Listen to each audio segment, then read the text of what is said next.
Hey everybody, this is Nick from arcade-hunters.com. Welcome you to Thursday's Capcom Fight Club here at the I-Beam in New York City. And before I get into it, first, yes, hello, and big shout outs to there's Dan and there's JP. Everybody was hanging out online. And before, here is Sid, old school NYC gamer. I'll have a link to his channel. Hopefully you got some better videos than I did, but unfortunately, I want to apologize. There's going to be no audio from anything because the DJ was really, really loud. The place was really, really hot. It was very crowded. And since I only have my iPod Touch, I wasn't able to get that good of game footage. I pretty much spliced together pretty much the only two good footage I got of Street Fighter X Tekken and Ultimate Marvel vs. Capcom 3. They also had the 3DS edition of Street Fighter 4, as well as Third Strike Online Edition, which, I don't need to tell you about, and I didn't need to play it since I'm going to be buying it anyway.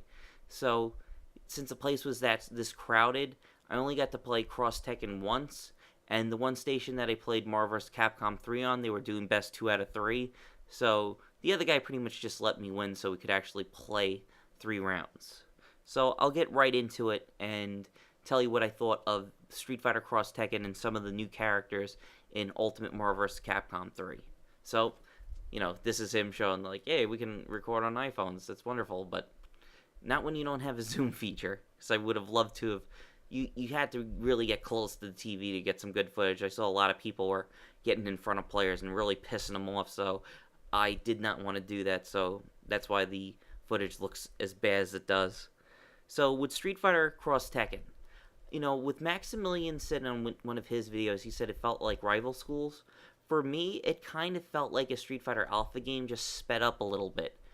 I really had fun with it.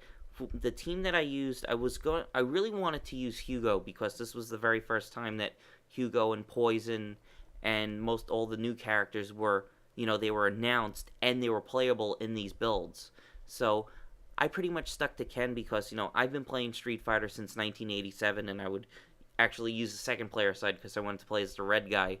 So I used him, and I used Bob, so, everybody said, hey, it's Team America, and, I'm not a tier whore by any sense of the word, but I really wanted to try out a character that I usually use in Tekken 6, and see how they translated him into Street Fighter.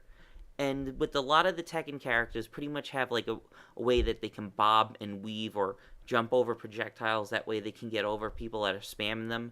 Unfortunately, I was playing against a Sagat and a Ryu player, and he zoned me all day long. And the only way I beat him was I used the new crossover counter that they have where you can call out both characters on your team at the same time and pretty much just bum rush your opponent. So I pretty much used Bob as a battering ram and got behind him as Ken and just kept, hitting him and wailing him in the back, and he really could not block. It was really cool to see. And, people going, oh, shit, what did that guy do? And, the obviously people, since I was using Ken, was being called a scrub and a flow charter, but screw him. But, as you can see, Kuma over here was really cool. He had a little jokey with some of his moves, but he did have a lot of reach with his arms. Hugo was really, really cool. I saw some people using him in Poison, and he did a lot of cool stuff where he would kind of flex and pose his muscles whenever he would pull off a throw.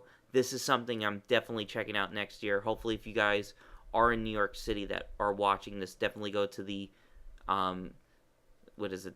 I can't think of it right now. It's too late for me to do this commentary, but I want to get it out. Go to the New York Comic Con, and they'll have a better playable version of it. Fortunately, I'm not going to be able to go, so this was my best chance. Now let's talk about Ultimate Marvel vs. Capcom 3 that, I know this is a very heated subject on the internet. A lot of people don't even want this game to exist since, everything that's happened with the regular edition of Marvel vs. Capcom 3. Since I said I got a demo unit that they were doing 2 out of 3, I got to experiment around with the characters. Unfortunately, I did not use Hawkeye or Strider since I'm not that good with Strider in any of the other previous Marvel vs. Capcom games, and Hawkeye just seems like he's got too many tools to, test off if I'm only going to get one game out of it, so I used Doctor Strange, and he's pretty much what I thought of. He feels like Magneto with Trish and Dormammu's tricks. I was setting up glyphs on the screen. I actually set them off. I had the one beam one that crumples the opponent. Really, really cool stuff. I was seeing people pulling off a lot of sick stuff with them. So the level 3 super that he's got is really cool. Does a ton of damage, but he can't dish it out because if he gets hit, he's pretty much done for. I mean, you have to do really good stuff with Doctor Strange to pull him off. He's going to be a very interesting character to watch. For Firebrand, I didn't get that much use out of him because the guy pretty much just kicked the shit out of me, but he seems very mobile for a little guy, that he can jump around and fly, and he's got just a ton of stuff that guy can do, but, didn't use him that much. Same with Ghost Rider.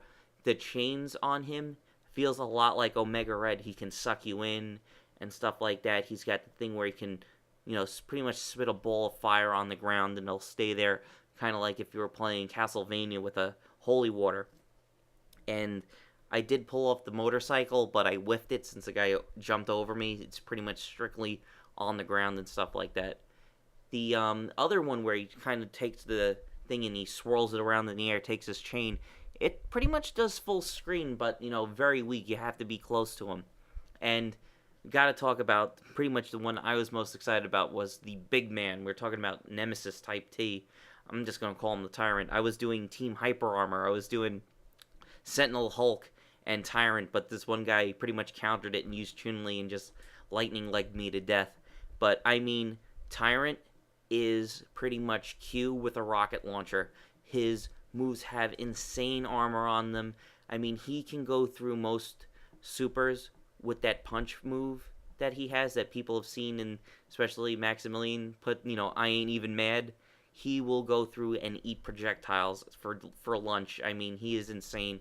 He's going to be a character to watch out for. The problem is, just like Sentinel, he's a huge target. And that's pretty much one of the main problems with him, is if you got the big characters, you're just a big target, and you're just, setting up for mix-ups. One of the most exciting things I saw a lot of people getting really excited for was Ryu's new special that he has where he charges up. When he does his hurricane kick when he's charged up, he literally makes it rain. He shoots down lightning bolts. Of course, the Shinko Hadoken bounces off the wall. With the uppercut, the super uppercut, didn't really seem to change much, but seemed really cool. So, this unfortunately was the best I was able to get. I really want to thank Capcom for putting this on. Thanks to Sid, and thank you very much for watching, and see you soon.